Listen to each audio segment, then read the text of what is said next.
Hello everyone, welcome back to another guest speaker session from Innovative Astro Solution.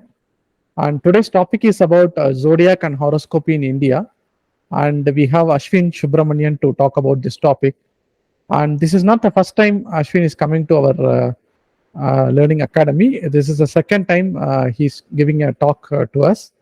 First of all, I would like to thank Aswin for accepting this invitation. So to give a little bit background about Aswin, Aswin works in investment banking, and he is also an astrologer and authored a couple of books, and he also lectured to astrology groups in Europe and US. And Aswin is not only expert in Vedic astrology, he have a very broad knowledge in Hellenistic and medieval astrology. So you can check out Aswin's work at www.theabverdict.com. So I am sure you will all like his work. So thank you again, Aswin, for joining us today. It's all yours now, and you can take it from here.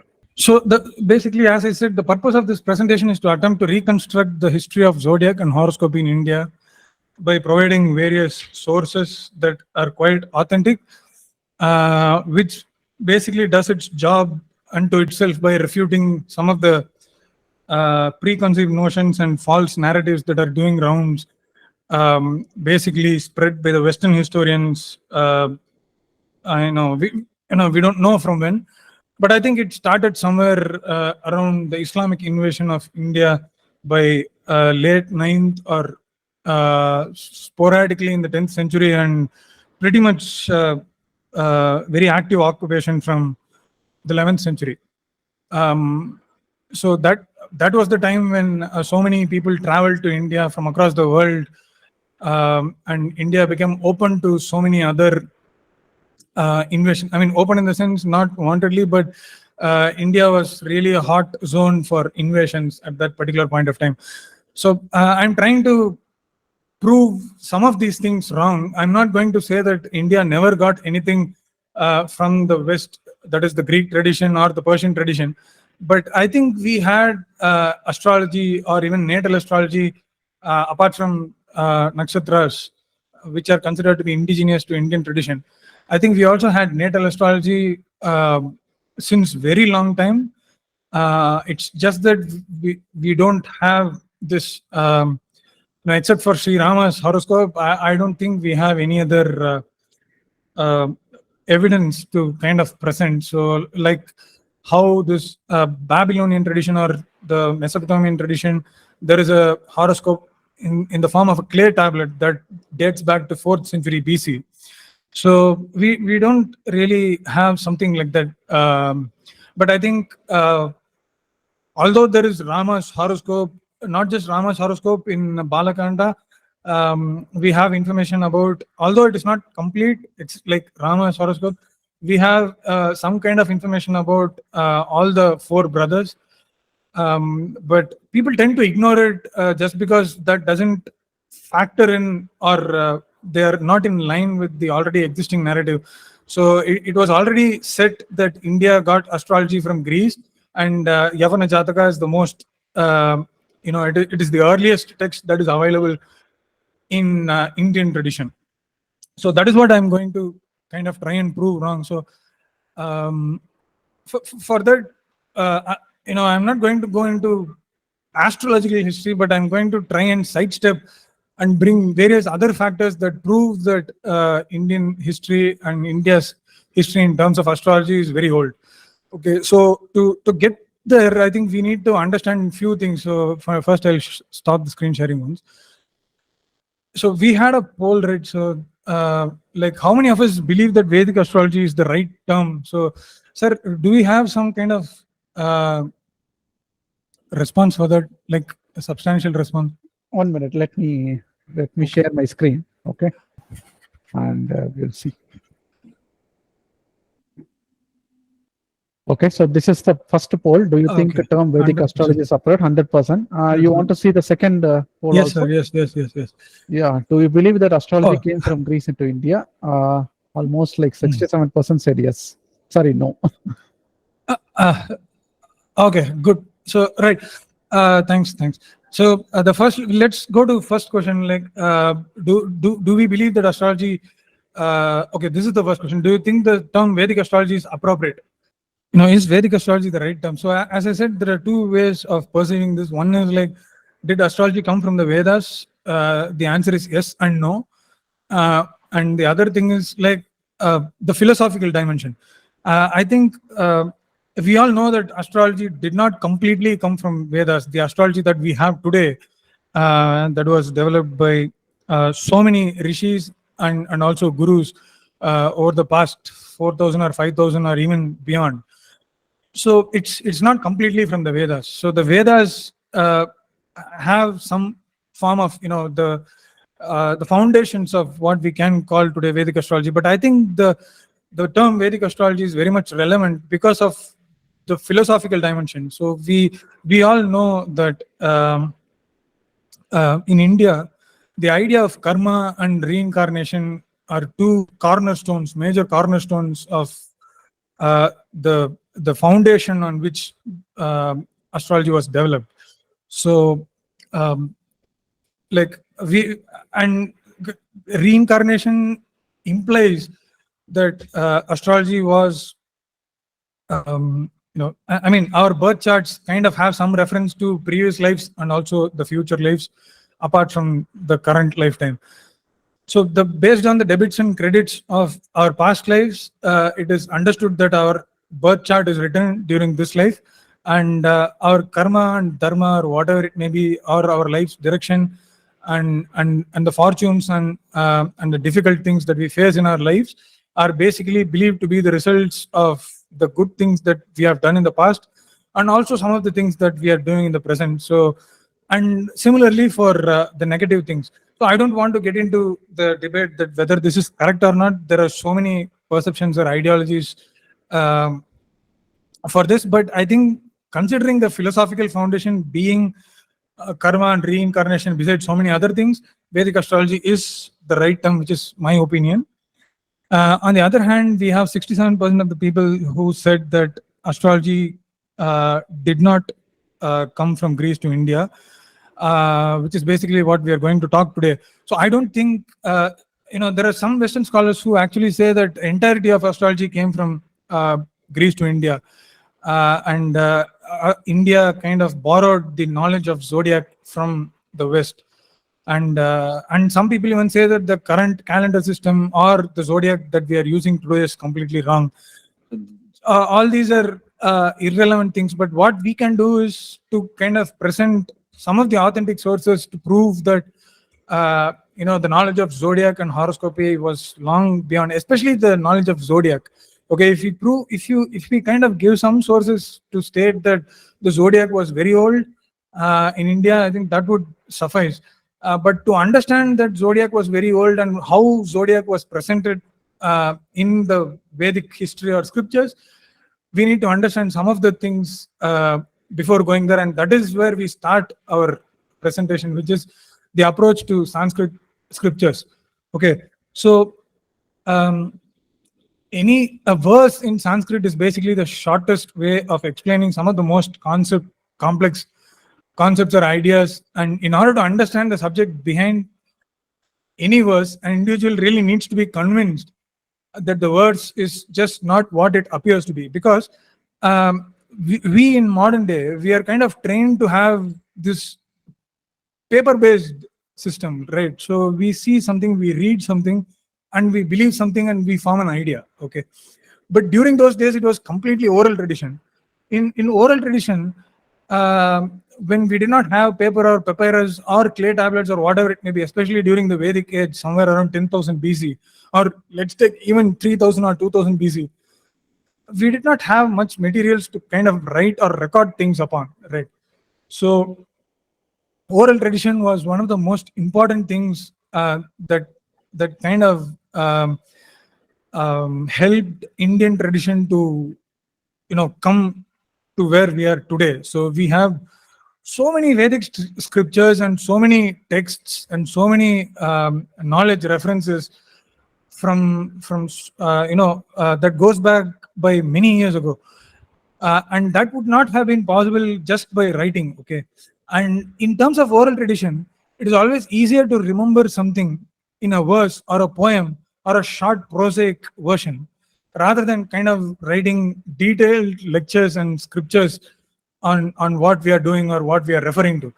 So, but this is not the case. Sanskrit is the only language which is an amazing language that gives room to kind of fit in complex concepts. Like, we never know what is actually hidden.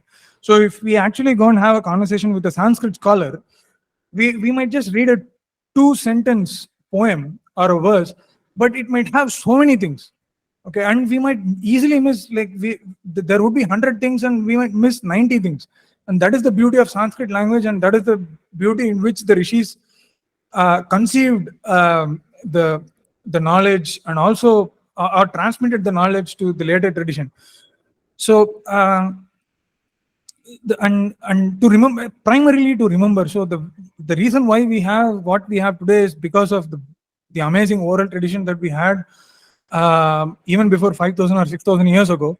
And and in one way, although we have so much of treasures today in terms of knowledge, there is this modern day research scholars who believe that paper or written documentation is the only way of proving things. Okay, and that is just the starting point of where we can actually go back in history.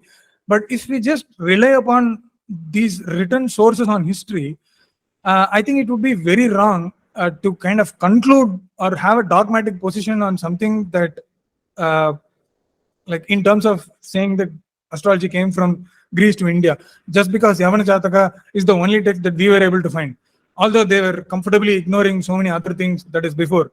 So when I wrote an article on Zodiac and Horoscopy in India, I presented some of the Sangam, Tamil Sangam literature poems, which I will be showing in these slides, which were comfortably ignored. Okay, so it is just that we have so much of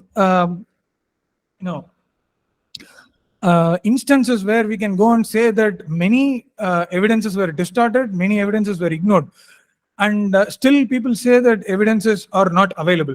So, and one more important thing that we all need to understand, see, as astrologers and as enthusiasts of astrologers, we are also inherent students of history. Okay, so if we go and research a text or a specific concept, we have to go back and see where it was written. So whether it was written in Brihat Parashara, or whether it was written in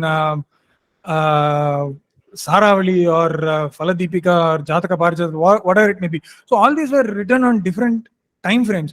So in order to understand where it actually came from, we need to know the time frame, and which makes us all students of history. Okay, not just students of astrology. And so the problem that we have today is, like, the West does not believe in the oral tradition. And for me, the believing in this written tradition or textual reference and considering it as the final point to conclude any kind of research is basically naive and unacceptable, and also not reasonable. Okay, so because there is no dogmatic position in history. I'm not saying that astrology or science was completely developed in India. I'm not saying that India is the cradle of all civilizations, but I'm just saying that we had our own things, despite having received some knowledge from external sources. So, Sutram, any verse in Sanskrit is basically called Sutram, and one of the references from Rig Veda to the zodiac is he causes by his gyrations 94 periodical revolutions, like a circular wheel, vast of body and evolving in many forms, through the praises addressed to him ever young, though not infantine, he comes at our invocations. So can we try and understand what is actually this? Like, does anyone have an idea about what this particular verse means, or has anyone seen this before? I just want to understand, nothing else. No, Ashwin, I have not come across this. Okay, so this okay, I'll share my screen again. So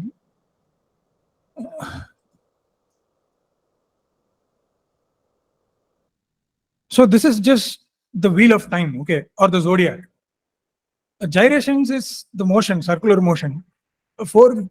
the periodical revolutions is, we all know the four periodical revolutions, the cardinal signs. So it kind of revolves around, which is the equinox and solstices, and the circular wheel vast of body, so which is the zodiac belt itself.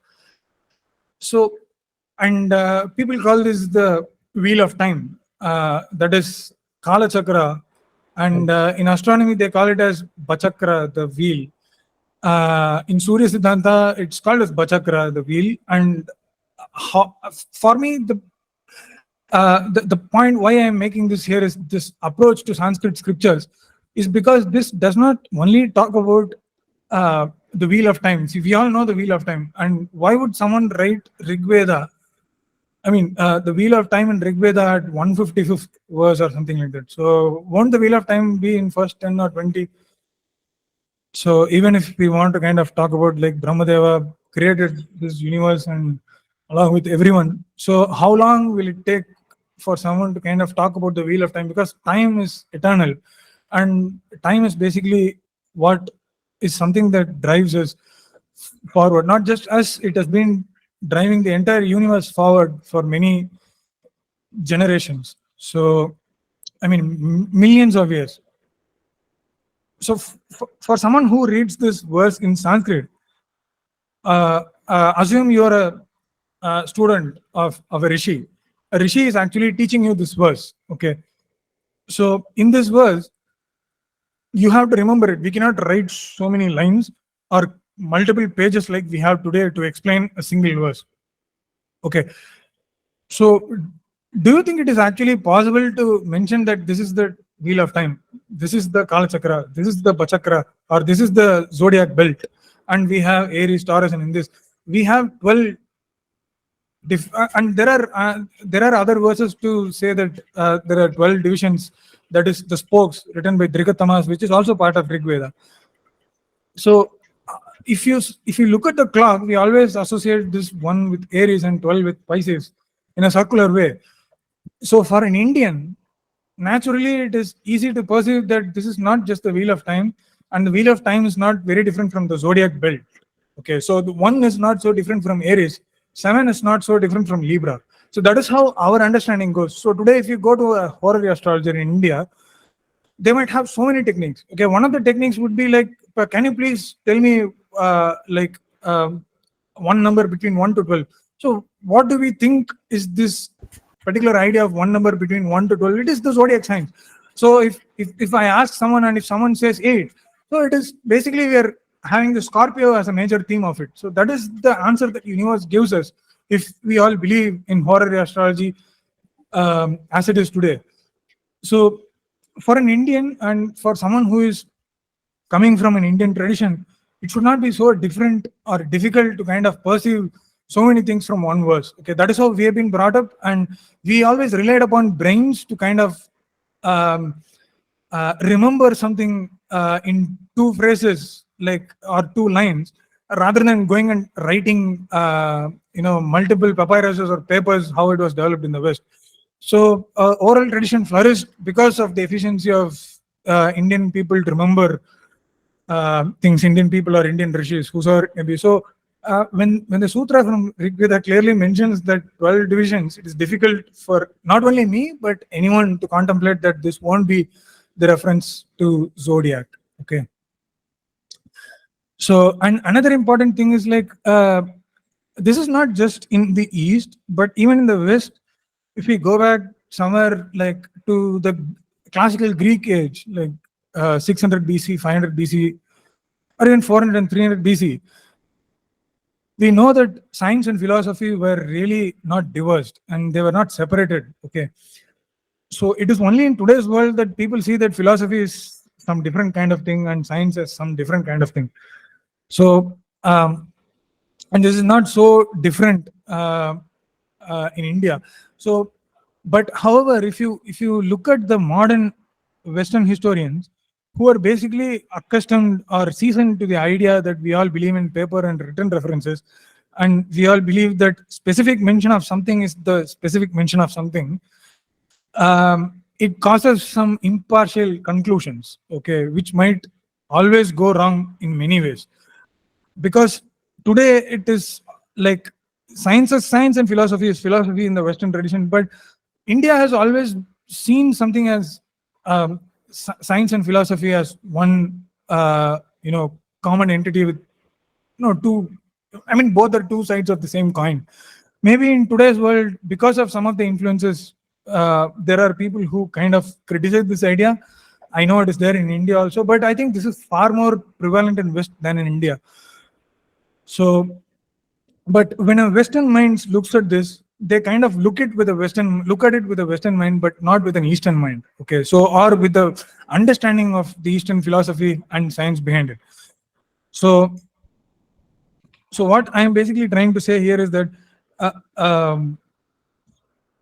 not just in one scripture or reference, but this can actually go back to many scriptures and things where we have signs. So I'm going to say some of the things, and I'll take one particular example.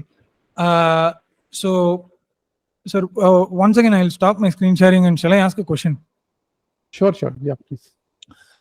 So, how many of us believe that gravity as a concept first came from Newton? You can also use audio or you can use chat, whatever is comfortable for you. But the three Newtonian theories, and including gravity, these are all. It was way before, sir. Yeah, way before. So, do we have any idea of when it was or who it was before that? Yeah, I am not able to recollect the name, but yes, Right. I guess it's. I don't remember. I may be wrong. Maharishi Kanada. Yeah, you are right. See, that is one reference. As you said, there might be many. Okay, Many. but Yes, indeed. Maharishi Kanada, from who wrote this Vaisheshika-Sutra. Yeah. One reference that you have is Project Shivoham. He did a very detailed video on Vaisheshika-Sutra. Okay, so I'll be giving some literary reference points. So maybe you can all just note that and go back and check those things.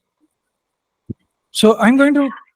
So this is one thing. So I'm not saying that Newton did not give anything, but Newton in 17th century wrote about those theories, and I'm not denying that. But what I'm saying is that world existed far beyond Newton, and Newton was not the first person to actually. Yeah, not even Indian. Newton was the first. Indeed. That's what I said. Yeah, okay, Indeed. yeah, right, yeah, okay. Newton was not the first person to say this, and there were so many people who said this, but we have only few references, and I'm going to talk about only one of those references today. And I'll continue to share my screen.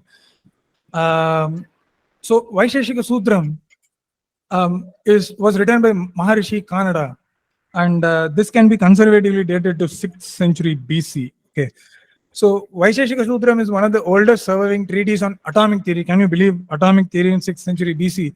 Yeah. Atomic physics in 6th century BC, and he begins the text by talking about body and mind completely from a philosophical perspective. Okay. So if we just ask a random person a simple question, who wrote about gravity, the answer that we get 99% of the time is going to be Isaac Newton. Okay, but that is not only because of the ignorance of that particular person, but that is also because how we are seasoned and what we are made to believe in today's world. Because even in our own physics books or science books or history books, it is written that Isaac Newton gave three theories that kind of proves gravity. Okay, so it's it's really a shame. And Indeed, it is a shame. Actually, everything was propounded in India only, and all these things were copied. I mean, I'm not alleging, but this is indeed a fact that all these things were copied, and then thereafter they came up with their theories, and those were imposed upon us. Is what I have come across. Right. I think we are a little, dogmatic and harsh in saying Indeed. that we kind of took, everything to them. That's also not the case. But I'm just saying that we had so many things, and I'm just trying to refute what is being denied that is actually ours. Okay. So,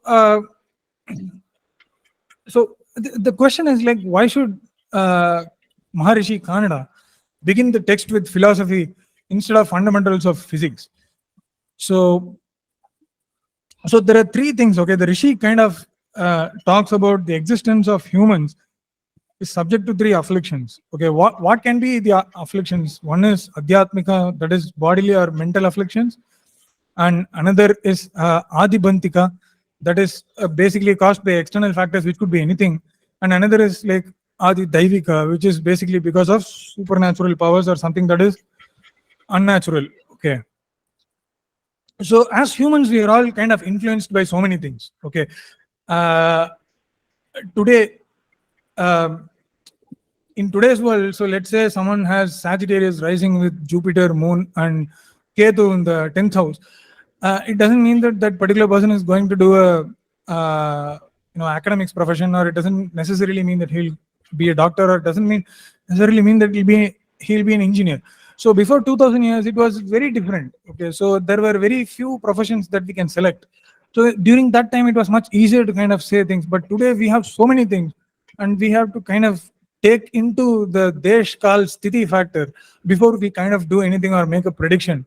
And we have to take these external influences into account. Okay, so for example, if I wanted to be a lawyer, or I wanted to be a doctor, there are so many resources that I need, and especially financial resources would be one of the major things.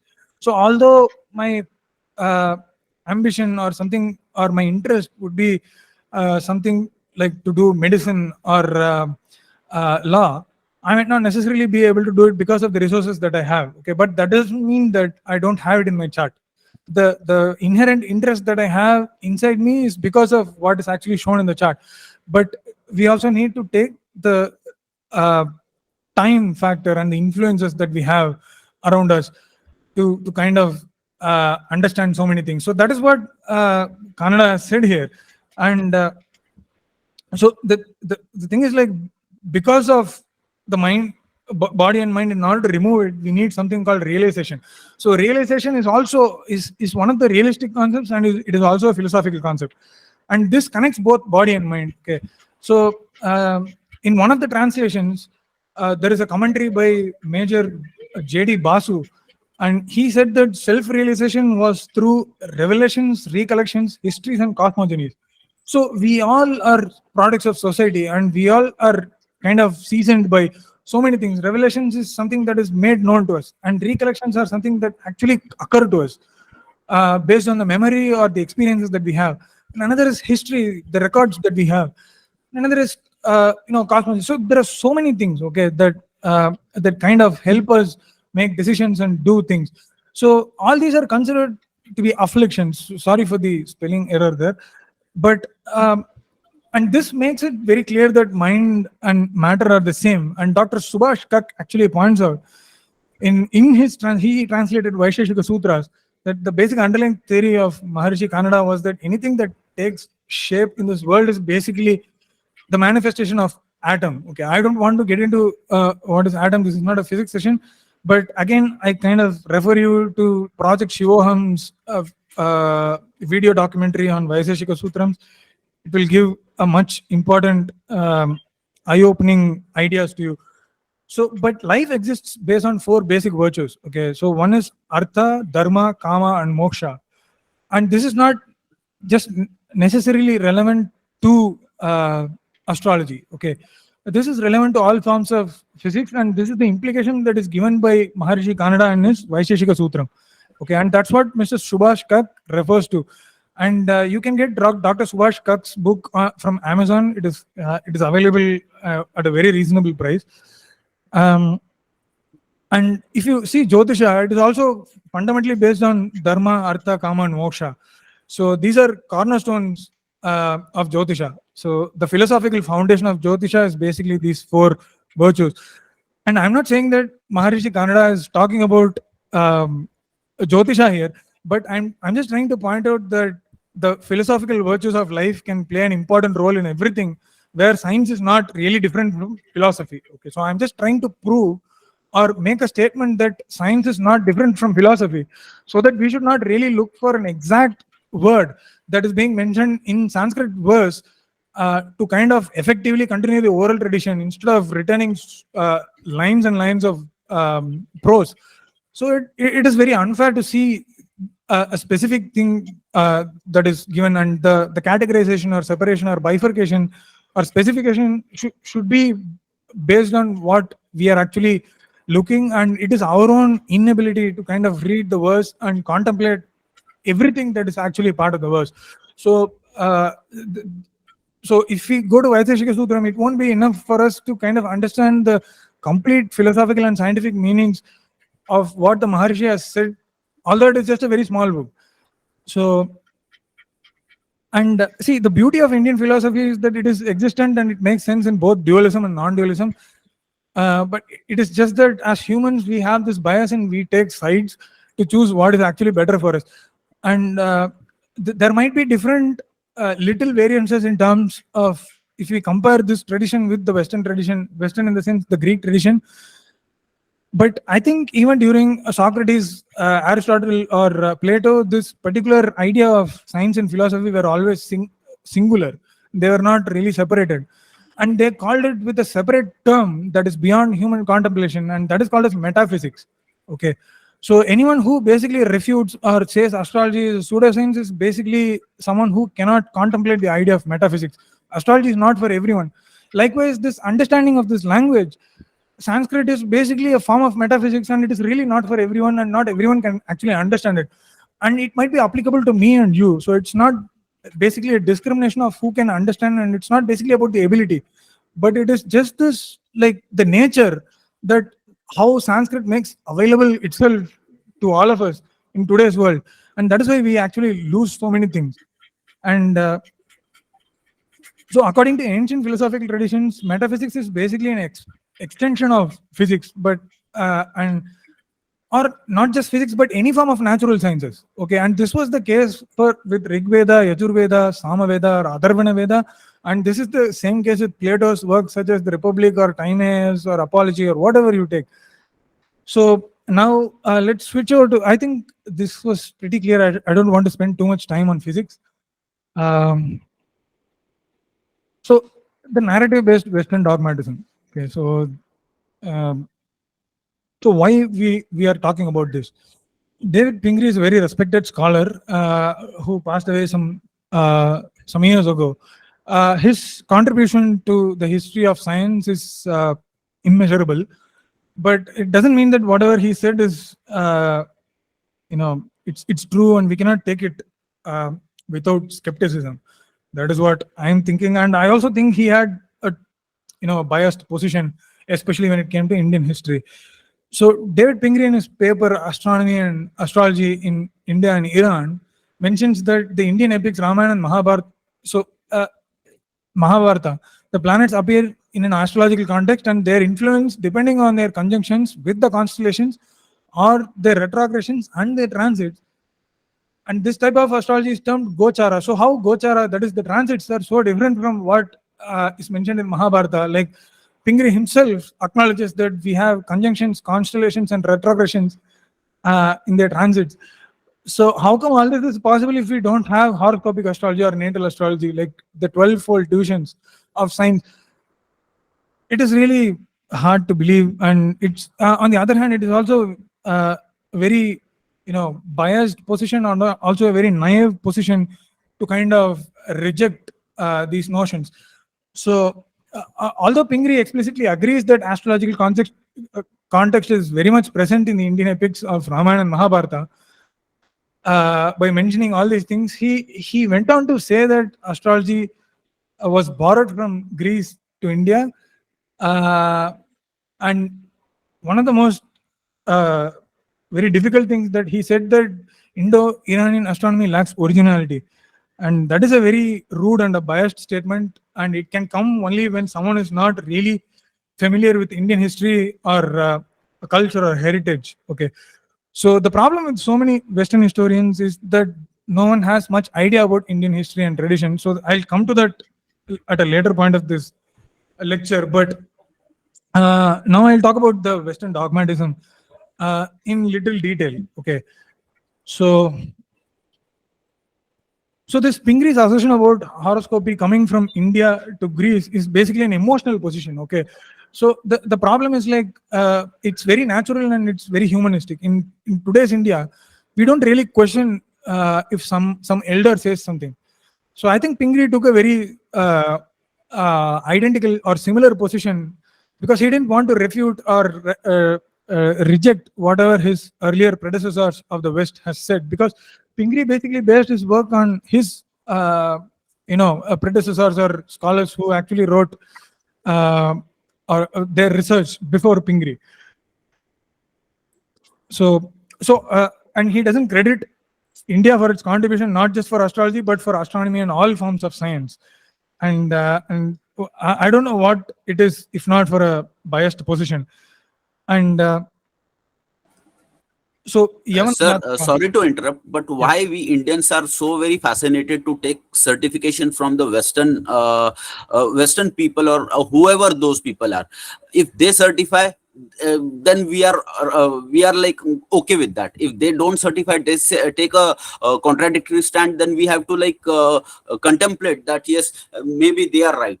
But we have a strong evidence, we have enough text, we have Tamar Patra, we have everything which is way beyond, like Mahabharata and Ramayana were even way beyond what these people are talking about, that Iranian and Indo-Iranian astronomy and all those things, which were and even gravitational force and all those things were discovered by Brahmagupta. In Brahmagupta Siddhanta only he has written that in 7th century.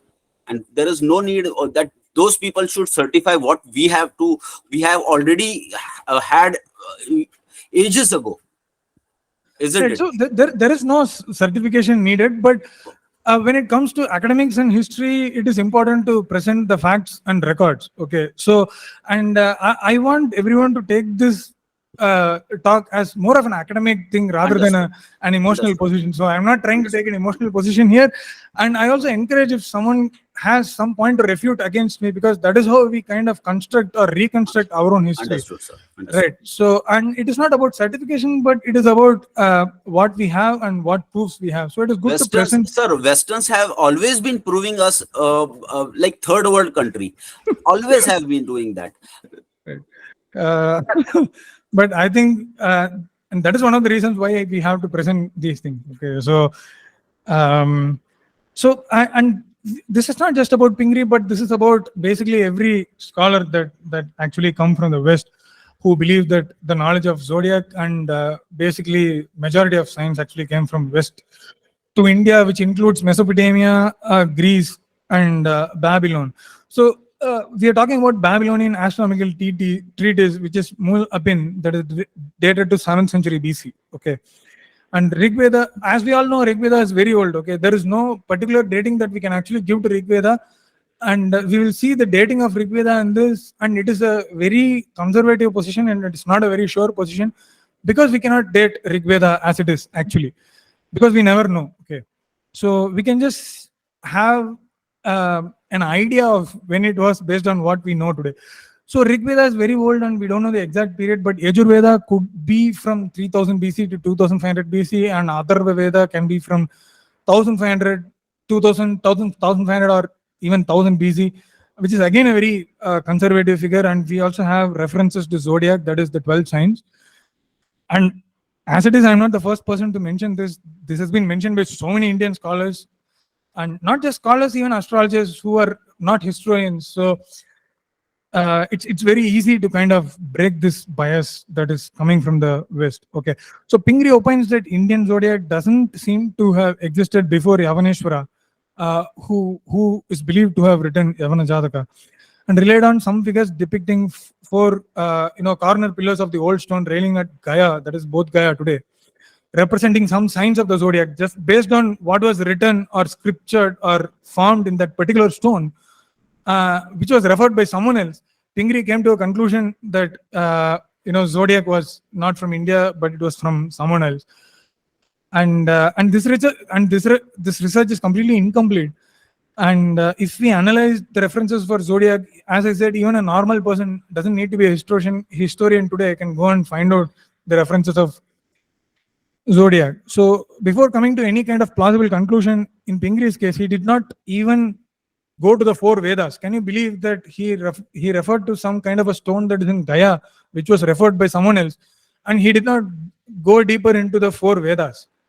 or deeply into Ramayana or Mahabharata, but they concluded the research saying that astrology came from Greece to India. So I think this is complete irrelevant and an incomplete position to take, especially for someone who is such a scholar like Pingree. So as I said before, Mulapin from Babylon or Mesopotamia, this is from the 7th century BC, but Rig Veda is much older, so I don't want to kind of get into this. We all know how old Rig Veda is. And another point that Pingree makes to prove that astrology came from Greece to India is that the language that is there in Yavanajataka. So Aboklima, Panafra, and all these, some of these terms, basically, they are identical to the Greek terms, or Kendras, which is Kendron. So something like this is basically from the Greek. Okay, so and and because like some of the words or astrological terminologies, are kind of similar to how it was in the Greek language before 2000 years. Pingree came to a conclusion saying that because these Greek terms are kind of Sanskritized and used in Indian astrology, he came to a conclusion that astrology came from Greece to India. So what I'm saying is, so I know Tamil language, so I'm using Tamil language here. So in English, we call mobile, for a cell phone, we call mobile or cell. Okay, nothing more than that. But in Tamil, it's called as alaipesi. In common language, we don't use the word alaipesi. Like I'm talking in alaipesi, or even in Hindi. If you go, I don't know what is Hindi word for mobile, but we just use the word mobile or cell. We don't use the word alaipesi. So isn't it very silly and childish or schoolish to kind of come to a conclusion just based on 3 or 4 words, saying that astrology came from Greece to India just based on 3 languages, or 3 words from language, one language. Yeah. So I don't know how to kind of criticize this or call this, but I think it will be a little harsh if I say something else. So I don't have any other option but just to reject this right away, and it is no way a scholarly position to take. So, and another thing is Yavanas. So Yavanas, who are the Yavanas? So before that, we need to understand why the historians have related all these things to the Greeks. So like Alexander and his troops made their way from Macedonia to the east as far as the Indian subcontinent. They became part of the civilizations they traveled and conquered, while Alexander's aim was to conquer India. It did not really happen, as Alexander's troops basically wanted to go home and see their family. Okay, so life was so similar today also. We also miss our families and they also miss their families, who will like to be in war for as many as 25-30 years. So another distorted story that is doing rounds is that Alexander defeated Portus but then handed back the kingdom. History says Alexander found it hard to even go beyond Porus and decided against his initial desire to conquer India.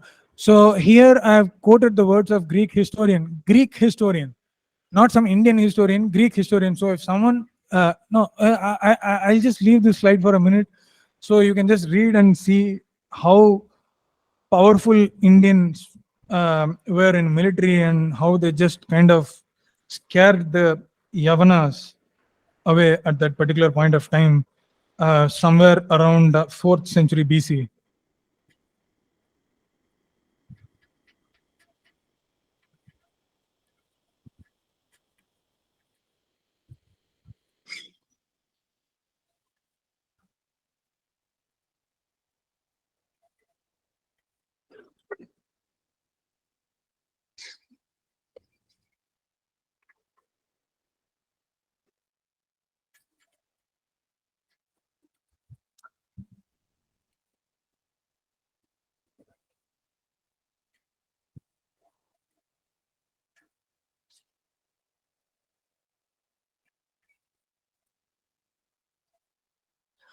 Okay, so the reason why I'm not spending too much time is because I think the phrase is self-explanatory, and we'll get back to something more important. Before that, Um, so we need to understand where this came from. So Alexander did not continue his campaign in India because Indians scared away. That's the blatant truth. Okay, but it will be unfair to say that there was no amalgamation of Indian and Greek cultures during that time, because like the Greeks, when the Indians especially invaded the northwest India, that is, we can take it as Punjab, Pakistan, and Afghanistan from modern day, and they certainly created a cultural mix and exchange of ideas. So the time frame is around 4th century BC, and it roughly follows the times when Alexander actually died. Okay, so we don't know how many troop members actually returned home from Macedonia, and how many people actually stayed back. But we know from history that some people from Alexander's troop and other management staff chose to actually stay back in India or stay back in the territories where they were actually waging their war, or kind of doing their military things at that particular point of time. But there is no knowledge of astrological practices in Macedonia when Alexander began his campaign. So this is 4th century BC. And if we go back to 4th century BC, we don't know of any text or anything that actually states the practice of astrology.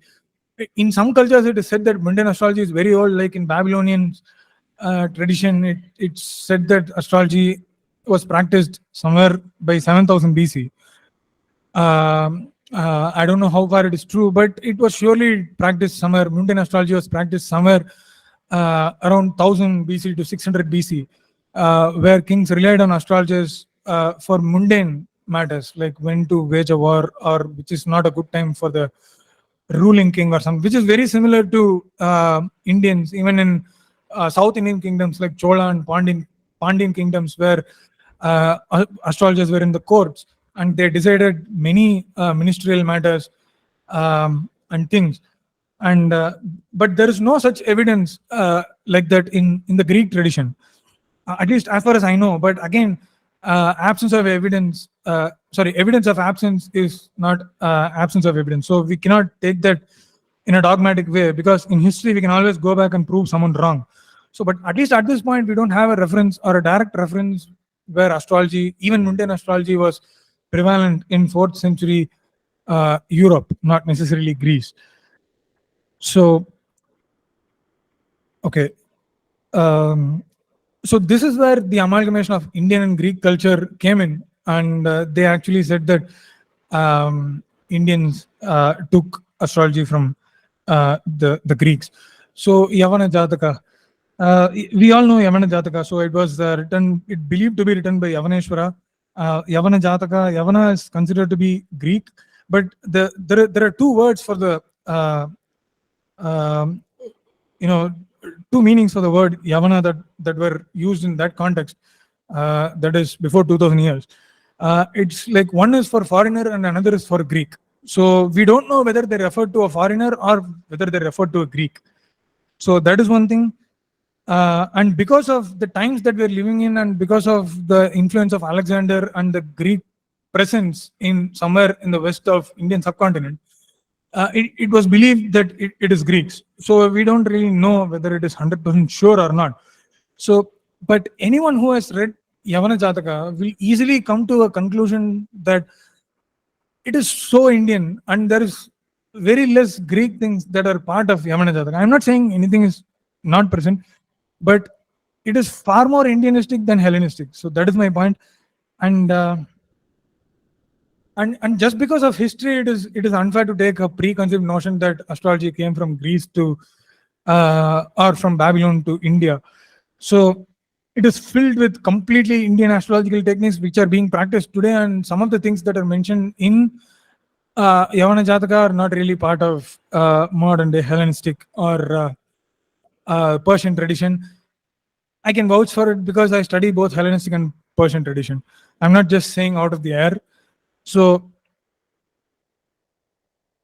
if Yavanajataka chapter 1 verse 35, as it is in the screen, there are portions, they say, belonging to 7 planets, and these undergo modifications according to the planet. So this is basically the Saptamsa that we have, and the Navamsas, whose forms and actions in genealogy are well known in making predictions, in calculating the periods of life, and in determining the length of life. So here we have Saptamshas, which is not part of any tradition in the West. Navamshas, which was part of the Islamic Persian tradition. Abu Mashar, the 9th century Persian Muslim astrologer, presented the 9th parts as the Navamshas, and he refers to the Indian texts. He had access to Indian texts because of the flourish of the 9th century Baghdad. So he had access to Indian texts, and he attributes these techniques to the Indians. Okay, but I don't know whether Navamshas or the 9th parts were really present in the earlier traditions such as Hellenistic astrology.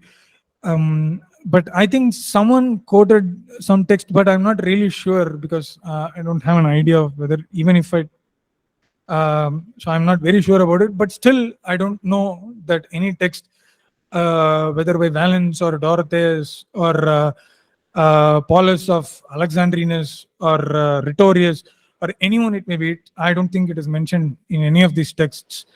So it is well known that the Greeks did not go beyond the decans, that is the Drakanas, or the terms, that is the D30 and Trimshamshas, and the Totakitamoria, which is Dwadashamshas. The Saptamshas and Navamshas are very much home to India, and Navamshas were likely transmitted to Persia in 767 CE when Indian astrologer Kanaka visited Baghdad, where there was a mathematical, where he actually taught the mathematical works of the great Bhaskara and astrology of Varaha Mihira to the Arabs. Okay, so this is very much evident in the later works of Muslim astrologer, as I mentioned, Abu Mashar, in his book Kitab Tahawil Sini al-Mawalid. So this is the greatest treatise that is ever written on solar revolutions, which actually consists of Navamshas. So as far as I can understand, I think it looks like the Greeks were trying to expand their knowledge in astrology from India, while the benefit appears to be there for Indians as well, but majority of the text is, since it is from Indian, I think actually astrology went from Greece to India. Okay, from India to Greece. And there is no references of Hora chart in Hellenistic astrology, and there is sect in India also, that is the the differentiation of the diurnal and nocturnal, that is day births and the night births. So although it is not so, I can refer to the chapter in Brihat Parashara Horashastra. I think it's in the 3rd chapter where we can see the differentiation of day births and night births, which is called as Kalabala. Okay. So, but it's a little different from what it is in the Greeks or Greek astrology. So I think it is really unfair to kind of take the credit from India. I hope this kind of is enough for this Yavanajataka. And now I'll show some references from the Vedas that kind of directly lead us to the zodiac. So the first Rig Veda we already saw it, so I'm not repeating it. But other things are from Atharva Veda, which I tried to gather. So the Kandas 2 and Sukta 6.5, we see that we address the day and night, both sun and moon, and all the phases of the sun in the zodiac, and pray that we may be free from sin and distress. So we know that there are sun and moon, which is we can actually refer this to the, it's easy to kind of take so many things. As I said, there is not one particular meaning that we can derive from a Sanskrit verse. So in this case, we can refer to a Hora chart, we can refer to the diurnal side of the chart and the nocturnal side of the chart. We can see the day signs and the night signs. So every odd sign is a day sign and every even sign is a night sign. And we can also think about Uttarayana and Dakshinayana. So all these are two phases. So especially it refers to this two things, the differentiation, phases of sun in the zodiacs. And it's very clearly mentioned that zodiac. So and then Kanda 9 from and Sukta 9.1 of the splendid blazing and ancient high priest of solar yajna, which gives light and energy and takes the waters and essences of earth and sky. The second younger and middling brother is Vayu, wind and electricity, abiding in the middle region of the sky, the energy voracious and present everywhere. The third and youngest brother is Agni, a fire which is sprinkled with grita and water. Here, the sun, I see the sustainer of people and progenitor of 7 light children together in the spectrum. So he leaves the sun and moon, the moon that are the luminaries outside. And the translator of one of the translators of Atharva Veda, Tulsiram, states that he uses the word called Saptaputram. And leaving out the sun and the moon, he says that Mars, Mercury, Jupiter, Venus, Saturn, preceded by Rahu and Ketu, are actually Saptaputrams. And we again have, apart from references to the zodiac and nature of the zodiac, we have the planets. And immediately in the next sukta, we see 7 join the one wheel chariot of the sun, drawn by one horse of light and 7 names. The wheel of time, unaging and automotive, has 3 sub-wheels with 3 naves and rim, 3 seasons, or past, present, and future, 3 chronological divisions of time. And in this time and space orbit of the sun abide all the worlds of the universe. So here also we have 7 planets. We can take the planets leaving out the 2 luminaries, or we can associate this with the 7 classical planets leaving the nodes outside. So I think I'll share, sir, we can share this presentation with everyone so that they can go through this slide later on. Sure. So we can move on without further delay. And in Kanda 10 Sukta 8.4, 1 is the wheel, 12 segments of the feli, 3 segments of the nave. Who would know that wheel of existence? 360 are the spokes fixed therein, and as many spikes, all fixed, firm, immovable. He, Brahma, would know that. So 360, the monomoira, 360 degrees of the zodiac, and 12 segments. I don't know what it is if this is not the zodiac. So Tamil literature.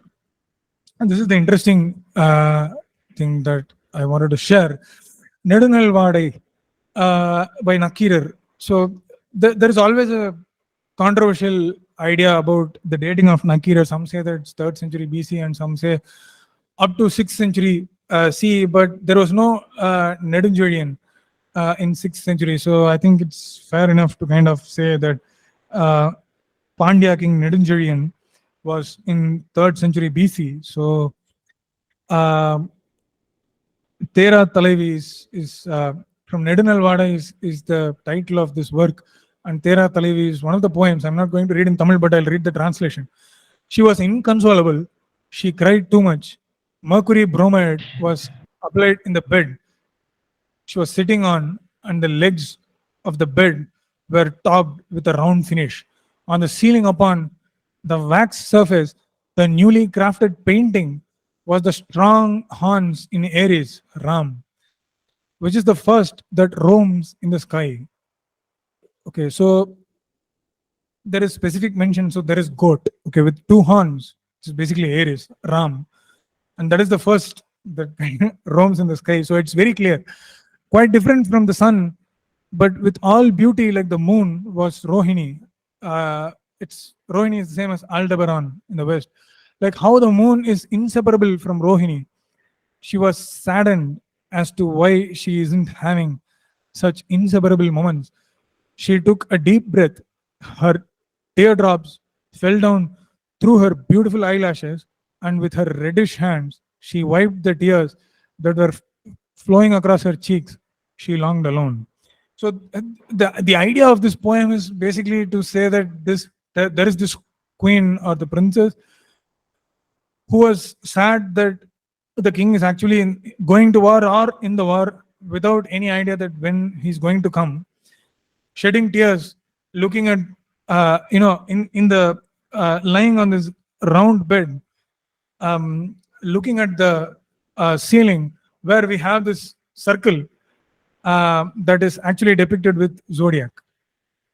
Okay, so and horns and Aries are very clearly mentioned. So I would like to point out or refer you to Dr. Jayasree Saranathan, who points out the ivory trade from ancient India, Madurai, and the lamps that were used in Pandyan kingdom. So I'm bringing in Madurai because Madurai was the Pandyan capital of, capital of the Pandyan kingdom. So the lamps that were used in the Pandyan kingdom, which were either made by the Greeks in India or brought by them to India, it is plausible that Greeks who saw the zodiac painting and also a few other works in the ceiling of Pandyan queen's bedroom took the idea of zodiac to Greece from Madurai. Because we already know that there is no knowledge of zodiac in 3rd or 4th century BC, and astrology came in only, started to show signs only by 2nd century BC, and it started gaining legs in the 1st century BC. So before that, there is not real big knowledge of astrology or zodiac in the Western tradition. Although a similar quote that we saw from the Rig Veda about the gyrations were present in the work by Plato. It is called as Timaeus. We have similar kind of references to the wheel of time. But again, we cannot say that it is just a wheel of time. It is precisely the zodiac. So there is no differentiation between the wheel of time and the zodiac. So in my opinion, it is very plausible from what we have seen now to understand that astrology actually traveled from India to Greece. So the other Tamil literature is Silappatikaram. So where we say that, "Oh, mighty conqueror in the battle," these remarks apply to the kings, the Chola and the Pandya, wearing garlands, flowers and beautiful jeweled crowns. "Oh, Imaya Varamba." Imaya Varamba is nothing but for someone who sky is the limit. Is there any monarch who dares to defy your wrath? They mean no insult to you, so curb your anger.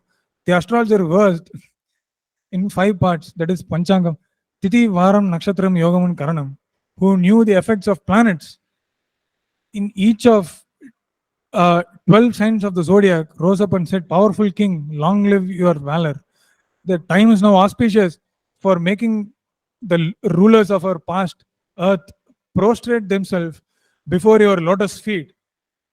Prepare to start out in the direction which you intend to follow." So this is another reference where this is 2nd century CE, similar to the lines of the timeline where Yavanajataka is written or was written. And another biggest reference is Pulipani Siddhars, Pulipani Jyotidam. Bogar was one of the 18 Siddhars in Tamil Nadu, and Pulipani was one of Bogar's disciples. So he was well versed in medicine and astrology. His 300 astrological rules in poetic Tamil still survives in the name of Pulipani Jyotidam. Bogar is dated somewhere between 550 BC to 300 BC, and it is fair to conclude that Pulipani must have lived around same time, give or take 50 years back and forth. So unlike Sanskrit tradition, where there are few ancestors with the same name, in the Tamil tradition, there is only one Bogar and one Pulipani. So Pulipani is a very comprehensive poetic work which survives until today and serves as a great reference point for horoscopic astrology practiced in India way before Yavanajataka or astrology in Hellenistic Egypt or Greece. So, and there is this constant distortion of the dating of Rig Veda. Okay, so the the images that you are seeing are basically satellite images, and credits are given to kind of identify the appearance of river Saraswati. Okay, so river Saraswati is considered like river Saraswati is mentioned in Rig Veda. Okay, so I have quoted some of the Rig Vedic hymns. Saraswati, best of mothers, best of rivers, best of goddesses, we are, as it were, of no repute, grant us mother distinction. So who would write about river Saraswati if it actually did not exist during Rig Veda. So that is one thing. And another verses, there are many verses, but I just chose this. Except this, my praise, Ganga, Yamuna, Saraswati, Sutudri, Parusni, Maruvrda, and I don't see what is there. Something is hiding. So, okay. So these are the things. So it's basically talking about the greatness of the river Saraswati and how much it means to this land, the Vedic land. Okay. So some of the works that you can see is like the book written by G.D. Bakshi, The Saraswati Civilization. Okay. So he writes that I'm going to read his words. He writes that there was an unwritten law in the colonial era, as it were, nothing could predate Mesopotamian cradle in terms of antiquity. Hence, Max Muller, who is considered to be considered to be the father of distortion of Indian history. Hence, Max Muller had designated 1500 BC as the age of advent of Indo-Aryans. It was a rather arbitrary and whimsical fixation. Okay. So you can read this book and you can also refer to videos by Mr. Raj Vedam and Nilesh Neelkant Oak, out of many others, to know that Aryan invention theory is complete bogus and it's been debunked beyond any reasonable doubt. So, and one of the reasons why we cannot be very dogmatic about any position in history is because of what I'm going to say now. And I'm also going to prove that, or not prove, but also present some evidence to say that Rig Veda might be somewhere even beyond 12,500 BC. So we have references for that. Okay. Graham Hancock has written in America Before that a far more advanced situation existed in Amazon basin before 140,000 years ago. So his book America Before came somewhere in 2021, if I'm not wrong. It's a wonderful book. And this talks about the global cataclysm of the Ice Age, which happened somewhere around 10,500 BC, not 12,500 BC, 10,500 BC.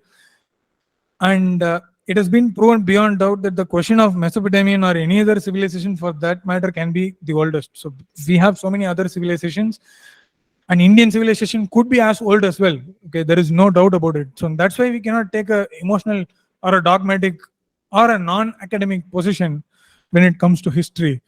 So, and now we know that ancient civilizations before global cataclysm existed in India, Turkey, Malta, North America, Latin America, Indonesia, Atlantis, and many other places.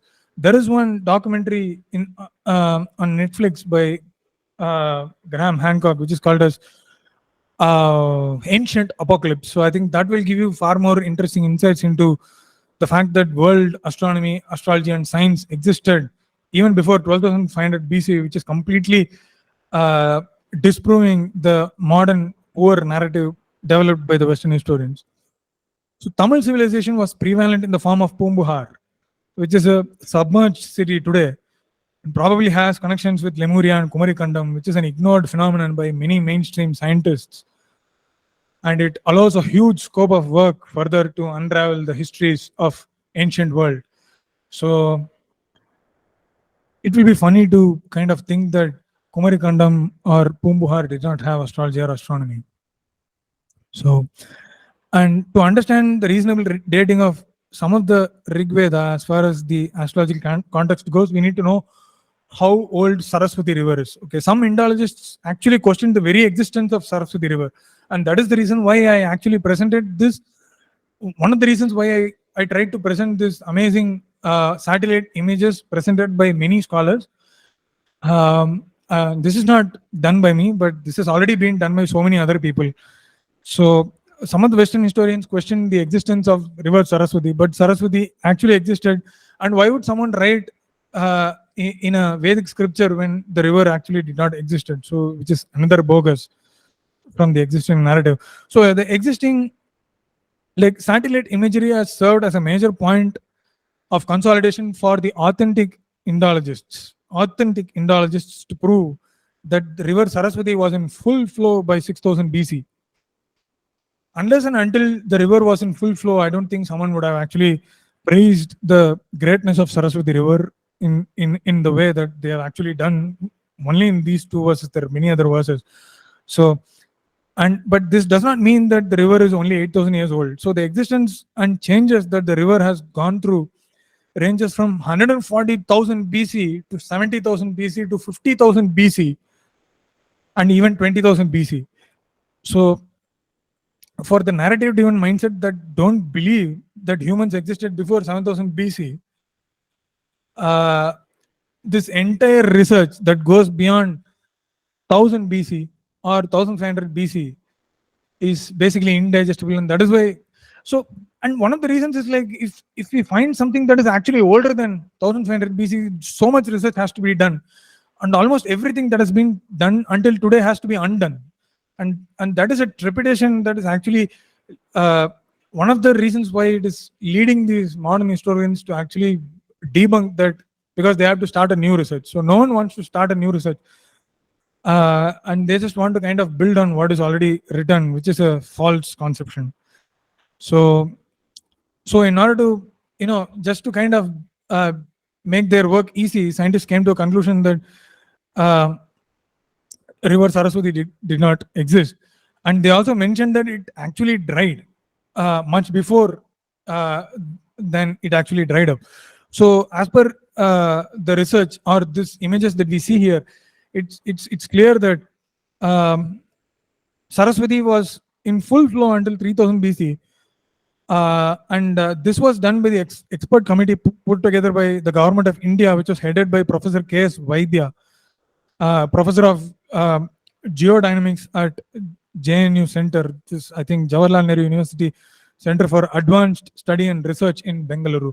So you can get to this, you can note down this person's name, Professor K.S. Vaidya, Professor of Geodynamics. This is a wonderful work that helps us understand the oldness of Saraswati River and also the Rig Veda.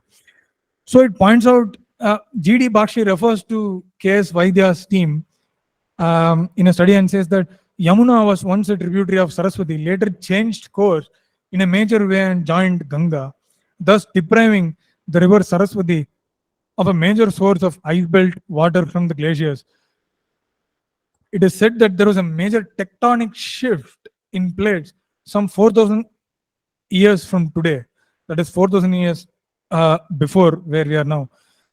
And this created a shift in Shivalik Hills, okay, and forced Yamuna. Shivalik Hills is in the north, and this forced the river Yamuna to change course from the west towards the east. So Shivalik is this side, somewhere near west of modern day Delhi, and today we have Yamuna flowing through somewhere Delhi, and Yamuna joins Ganga, and this shift apparently took place before 4,600 years ago as a result of this shift of the tectonic plates.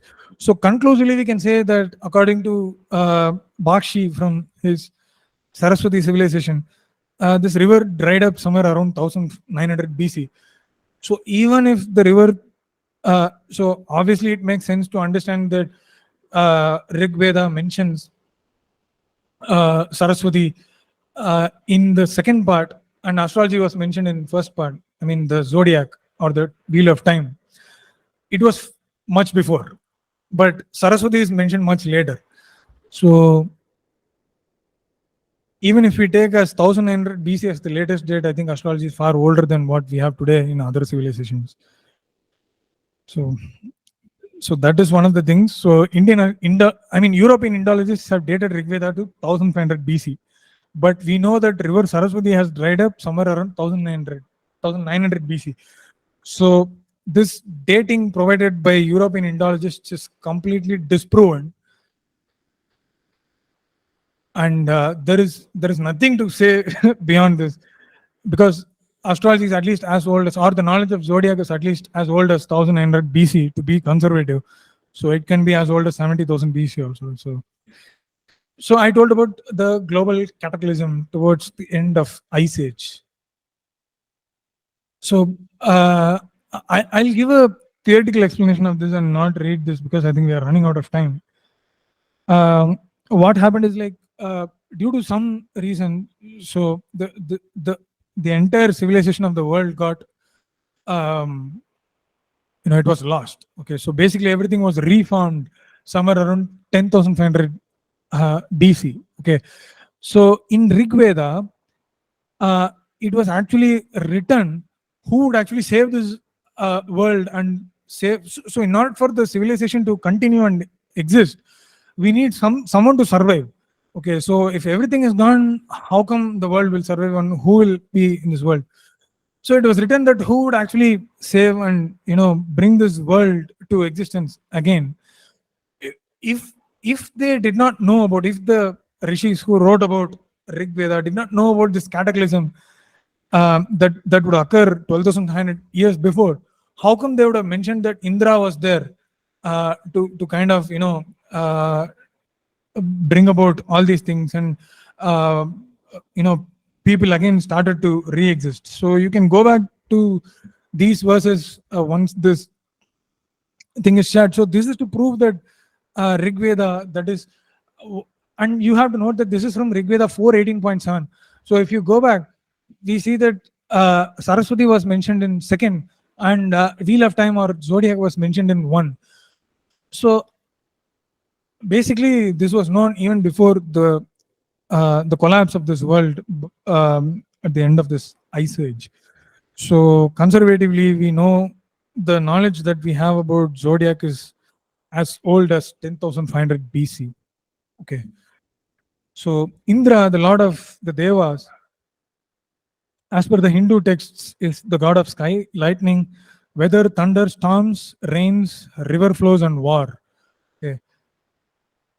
So Vratra had imprisoned all the water sources by leaving the world to suffer, while all the gods had given up, unable to control Vratra. So cataclysm was the only end. So that is in order to kind of for people to survive and water to come back to this world and for the civilization to re-exist and for life to start again, we need to end. So it's just like Ardra Nakshatra, where destruction actually is also important to kind of restart or recreate things. So, and interestingly, in one of the sites or buildings in Malta, the towers were basically pointing at a specific fixed star called Sirius, that is Ardra. So might be that is some kind of a reference to kind of understand that the world will end at some point of time, and it is symbolically referring to Ardra Nakshatra. I'm not sure about this. Cataclysm is also called as Pralaya.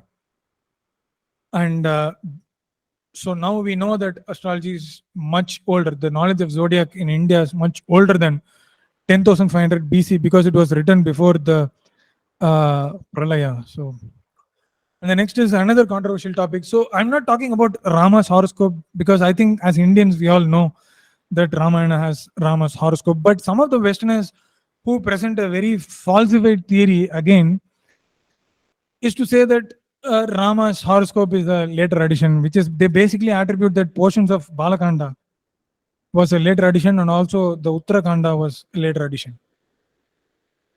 So now I'm going to talk about and one more thing is like Ramayana has been referred in Mahabharata, in Padma Purana. So, and there are many other scriptures as well. So again, you can refer to Project Shivoham. So we don't need to kind of present any evidences to kind of prove Ramayana's time. We all know that Mahabharata took place after Ramayana and followed by Padma Purana. So if these were mentioned, if Ramayana was mentioned in the following epics or historical treatises, it is very clear that how old Ramayana is. So when I wrote this article, someone really criticized me saying that Rama's horoscope was old, and someone even said that it is foolish, or maybe not foolish. It is based on an assumption that Rama is the avatar of or reincarnation of Mahavishnu. That this particular person has said that Ramayana existed. So they basically questioned that Rama was the reincarnation of Vishnu. So I don't know how to answer this question. But in Balakanda, Rishi Valmiki mentions that he composed 24,000 verses and divided them into 500 chapters and 6 books. 6 books. In addition, he composed the epilogue. The work being completed, he reflected thus, to whom shall I teach this classic? So basically, someone is saying that there were only 5 books or a few chapters that were added later on, but Valmiki completely clarifies that it was 6 books from the beginning itself. So there is no scope for Balakanda to be a later inclusion, and hence Rama's horoscope must have been present in the already existing Balakanda. So in one of the critical editions quoted as part of the discussion in my earlier article, an implication was that Rama's horoscope was a later edition. So that is fine. Okay. So the problem why we cannot actually explain all these things is because all these are basically written by people who actually don't know or who don't have idea about Indian civilization or culture. So who don't know about the Dashavatars, or who don't know about who is Rama, or who don't know about who is Mahavishnu, who don't know about Brahma or Shiva, or who don't know about this all these Indian scriptures, especially the Vedas. How come Pingree kind of came to a conclusion saying that astrology was borrowed from Greece by not even considering the Vedas? So the research is completely incomplete. So, and there is no reason, I cannot really present any counter argument, because it looks like anyone who is doing this research in Indian history is really not taking the time to read the foremost Indian scriptures of Hindu Sanskrit. So, and especially when someone questions that Rama being an incarnation of Vishnu, it is clear that the person does not have much idea or hasn't done any research or studies before coming to any kind of conclusions or presenting any kind of research. So I will never address the question of whether Rama is an incarnation of Vishnu, because I feel there is a need to talk about whether Ramayana had later editions, and that is something that we have just seen. And Ramayana is also part of various scriptures such as Mahabharata and Padma Purana. And Maharishi Valmiki clears beyond doubt that everything has already been proven or everything has already been written in Balakanda, and it's not a later addition. So in the Ramayana that we have today. So I don't think there is any kind of need to prove anyone, as someone just pointed out a few minutes ago.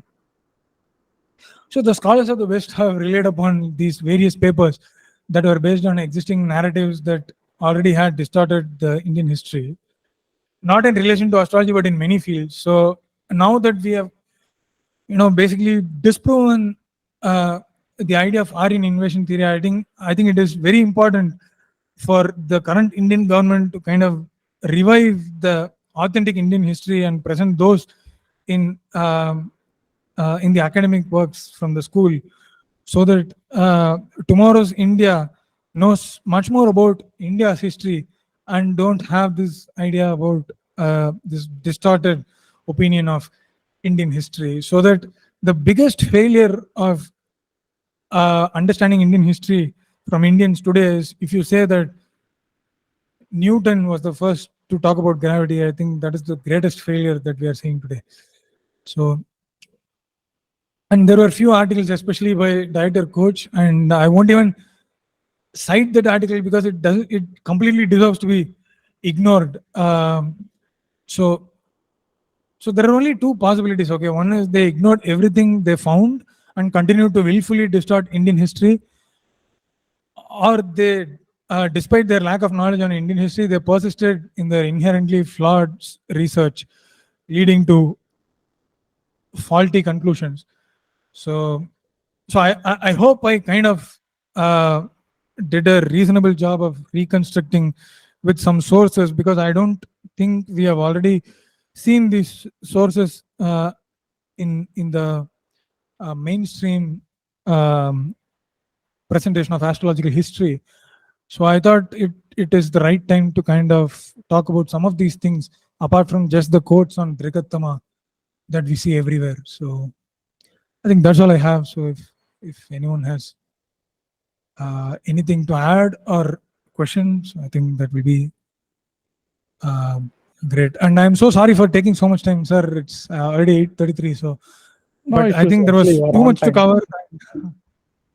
If anyone has, It's a wonderful presentation because to talk about this topic, someone should have an understanding about Hellenistic astrology. I think you are the right person to say this actually. so Like anyone have any doubts before we close? Maybe we can take a couple of questions.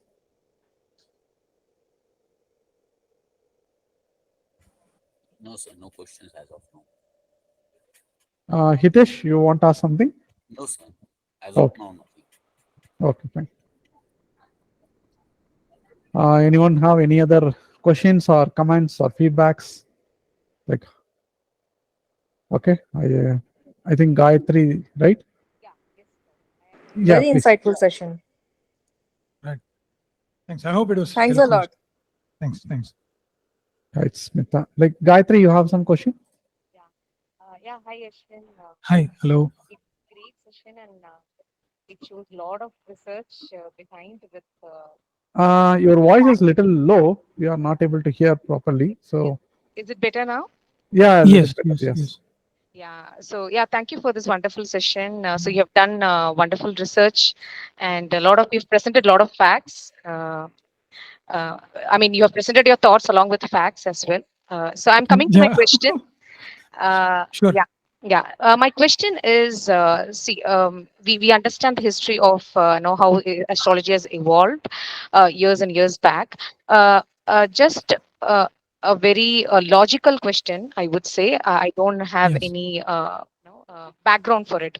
So Okay. in the space, right? In the space, like basically we have 9 planets, and now we are calling out 10th or 11th, whatsoever. So. Right. There are changes that is happening in the space. How are we Yes. very sure even now there are only these 9 planets which we have to consider for astrology? How are we very sure still the wheel, basically the wheel of astrology, whatever you have mentioned, the stars, the 27 stars, especially Tiruvadare, if you remember recently, Yes. they told it get busted, it's no more, no, it's going to exist. So how are we very sure that even after so many years, these things remain the same? These things still remain as the basic. How are we very sure about it? Right. So there are many ways to answer this question. So one thing is like the idea of ecliptic and how far a particular specific body is far away from ecliptic. So I hope you know about Abhijit Nakshatra, but Abhijit was actually left out of the ecliptic. And again, I'm quoting Jayasree Saranathan. Dr. Jayasree Saranathan has presented that the over the years, the ecliptic has slightly changed its shape. Okay, so what it is round today was at some point it was oval, and when the shape changes, something that was actually on the ecliptic might actually fall away. So Abhijit was left out for one of those reasons why it was far away from ecliptic. Okay, so that is one thing. So, but to your question, I think it is somewhere on the similar line to think that why we are very sure about we don't need. I mean, we are very sure about these are the foundations of astrology today because these have the primary or major impacts on human life. So see some planets. So as Indians, we take only the 7 classical planets and the nodes of the moon. But modern Western astrology considers Uranus, Neptune, and Pluto. Okay. I'm not saying they don't have any value, but I'm just saying that they take so many years to kind of come around the zodiac. So they might be generational planets and they may have generational impacts. But I think the impact that they have on one particular human being is a little questionable and also shaky. To answer your question, I think that is the reason the rishis have probably restricted to 7 classical planets with 2 nodes of the moon. And if you see, we have the nodes for every planet, not just for the moon. We have nodes for all the planets, for Saturn, Jupiter, and there are programs that actually provide that also, and it is very insightful. It's not that is not insightful. So I think it is up to us to kind of implement or inculcate some other newer things into our own astrological existing astrological setup, and try to find answers for the questions. So for your answer, I don't have an exact answer, but I think I have an answer of how we have to kind of find it. So so we need to do further research, and I think this has just started. So that's how that is the overall response that I'm not sure if I answered your question, but I think this Abhijit reference that I gave might prove to be a starting point for your own understanding or further research on this subject that you. I think it's a wonderful question, but as of now, we don't have a definitive answer to it. But thanks for your patience. And in fact, Parashara, yeah, I think it starts with that itself in Parashara. So it's Grahanam Palakoinam, but right. I don't remember the full one. But it says there are crores of planets, but these 7 will be the crucial for making astrological Right. predictions. I think there itself they clearly say that. I think. Sir, we live on So although Earth there are so actually. many. Sir, Sure. just wanted to quote these things. Like we live on Earth, so whatever predictions we make are geocentric and not heliocentric. So whatever is in proximity of the Earth, the nearest proximity, so those are considered as the ones which are affecting the most. Is Yes. what I have, yeah, that's what I come said in across. terms of ecliptic. That is the reference to ecliptic. So around the path of the sun's, I mean, ecliptic is nothing but the sun's apparent path from a geocentric point of view. So something that is closer to the ecliptic is basically what we need to consider, and something that's not close, maybe we can ignore, because I think that is closer to ecliptic has much more symbolic impact on human lives and beyond. Abhijit is 28th nakshatra, and because of which it was left aside, considering it was not affecting to the extent the other 27 effects. Yeah, but Abhijit is not exactly the 20 nakshatra. If you, in terms of numbers, it was somewhere by the end of Sagittarius and early Capricorn. Okay. So, and it was a very small nakshatra. It was not a naturally lengthy nakshatra as we are seeing today in terms of 13 degrees and 20 minutes. So it was somewhere around 6 or 7 degrees long. And as I mentioned, so as the shape of the ecliptic turned out to be a little oval from circle, or the otherwise, I'm not sure about it. The Abhijit kind of fell away from ecliptic, which naturally indicates that it was far off from symbolizing anything in terms of world events or the humans in the world. Yep, true. Yeah, it is said to be somewhere between Tiruvanam and Avitam. Yeah, exactly. But in a farther distance. And see, that way even the Earth axis, even the pole star is considered different. That's why between the 4 pole stars, the axis meets. Right. And one is the Vega and the other is the pole star. So precision of the Earth actually 26,000 years it changes. Yeah. Right. So during Ramayana's time also it was a different. This one today it is different. I think there is one more misconception of understanding of the precision 26,000 years, but so I think that is for that is your, but I think that is for a different. But Surya Siddhanta says that precision is not the complete round of the zodiac, but precision is the Earth is on its axis, and you imagine a doll, okay, which does not have maybe like something that is on an axis, okay, so it kind of shakes. It does not go on a round, right? Yeah, Earth is basically here. Yeah, it wobbles, but wobble is not the round. Wobble is basically the to and fro motion, right? So it is clearly mentioned in Surya Siddhanta that the precision is not round, but it is back and forth. That is from the tropical equinox. The the wobble takes place from 0 degrees Aries, tropical Aries, to 27 degrees Aries, and 0 degree tropical Aries to 27 degree Pisces.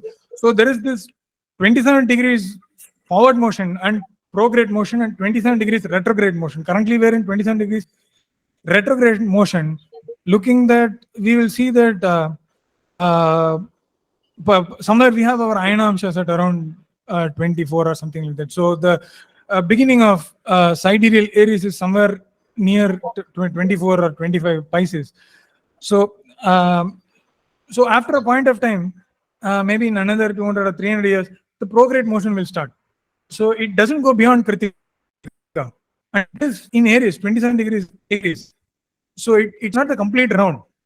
Okay. So this entire idea of that the wobble is actually circle is, I think, I don't agree with it. And I think the Westerners also have a similar idea, but I think the rishis of India has got it completely right. And it's basically the to and fro motion. So the 27 degrees forward and 27 degrees backward, totally 54 degrees. And that gives so so you can do basic math, like how long it takes for like for 1 degree, I think it takes 72 years. So it's like 54 degrees into 72, I think is somewhere around 7,800 or something like that. So yeah, 3,600 and 3,600 back and forth, 7,200 years. So presently, if at all Earth is pointing towards the pole star, the north is the pole star, but because of the precision, it will point to the Vega, is what I have come across. Right. But I think that's what I'm saying. There are so many notions about this, and we don't need to necessarily assume that something is pointing out at Vega. The ephemeris changes, sir. Ephemeris changes because of that. No, ephemeris won't change. Basically, your Ayanamsa will change. No, ephemeris. So Ayanamsa, sorry. Ayanamsa would change. Ayanamsa, I think we have this age-old problem of Ayanamsa. So if someone agrees with Raman or someone agrees, that is like completely so. But I think that's a very different discussion. So yeah, and one more thing. But I think basically sorry. Yeah, nothing. Like what Gayatri was asking, like how we are sure that zodiac is same. Yeah. That's the beauty of zodiac. The zodiac is so big, and we took that as a reference point, right? So even a minor changes in the stars in the zodiac won't affect our the way we make predictions. You can relate this with our how we see the moon from here, right? For example, if you see moon and start walking in your street, your moon will also look like it will come along with you, right? The basic idea is like the moon is so big and it is so far away from you. Even a minor change in your motion will not make any difference, right, with respect to your view of moon. The same applies to the concept of zodiac also. So that's why the zodiac is taken as a perfect reference for our astrological study. So basically, the zodiac is a reference point to view our planets. So the zodiac is so vast and so big and so distant from the Earth. The zodiac is like from the viewpoint of zodiac, the Earth is like a dot, actually, not even a dot. So it won't make any difference actually. So I think the question that she raised is very interesting, and we all have to find answers for it. So yeah. So I said. Right. Like any other questions? It's going interesting.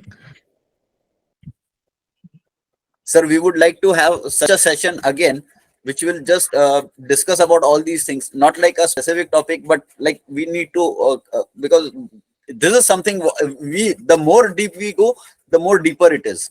So it would be great if we have more discussions over it with Aswin sir.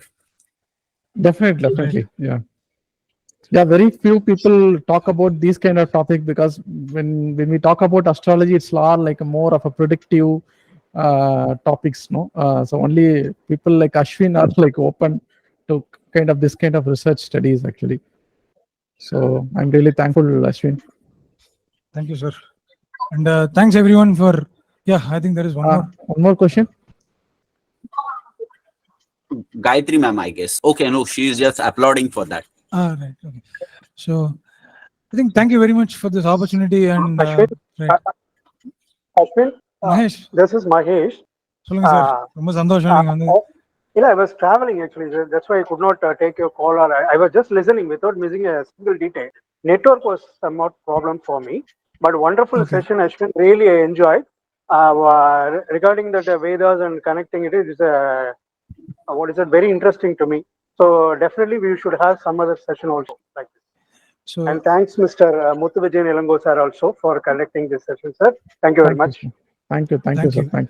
Thank you. Just to give an introduction, Mr. Mahesh is one of my good friends who has completed his master's in astrology from Annamalai University, and currently he is a doctorate student. So his contribution is going to be very vital in the astrological community in the near future. So thank you, sir. With all your support, sir. Thank you. Thanks. Thank you. Then we will invite Mahesh to one of our session. Definitely, we will have Mahesh here. Sir, yeah, we need such researchers. So that is the most important thing. Ashwin is a very senior most, sir, as compared to me. I'm just a student.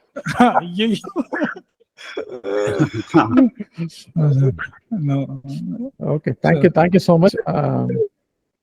Thank you so much. Thanks, sir. Thank you.